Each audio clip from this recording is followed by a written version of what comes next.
சிறுவந்தாடு அருள்மிகு லட்சுமி நாராயண திருக்கோயிலில் இருக்கிற ஸ்தானிகர் பிரதான பட்டர் பத்ரி பட்டாச்சாரியார் நம்ம கூட இருக்கிறாரு. நமஸ்காரம்ண்ணா. நமஸ்காரம். ரொம்ப சந்தோஷம் நம்ம இந்த கோயிலுக்கு நம்ம வந்தது. ரொம்ப சந்தோஷம். ஆமாண்ணா, உங்களை நிறைய முறை நாங்கள் இந்த கோயிலுக்கு வந்திருக்கோம். இதுதான் முதல் முறை கோ டெம்பிளுக்காக உங்களை படம் பிடிக்கிறோம். நீங்கள் இந்த கோயிலை பற்றியான சிறப்புகளை சொல்லுங்கய்யா. பொதுவாக இந்த லக்ஷ்மி நாராயண பெருமாள் திருக்கோயிலில் இந்த திருமண தடை, குழந்தை பாக்கியம் மிக பிரசித்தமானது.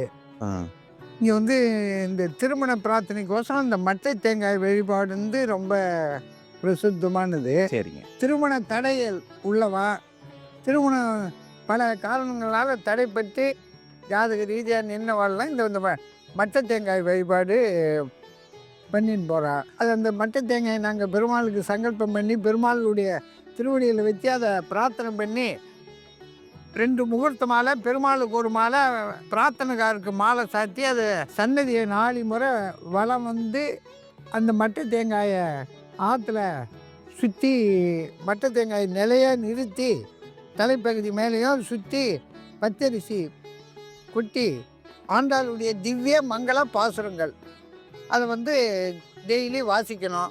உலர்ந்த திராட்சை, டைமண்ட், கல்கண்டு அதுக்கு நெய்வேத்தியம் பண்ணி குலதெய்வத்தை நினைத்து முன்னோர்களை நினைத்து அதை வாயில் போட்டுக்கணும். சரி. இது கையில் கொடுத்ததுமே இந்த திருமணம் செட்டில் ஆகிடும்.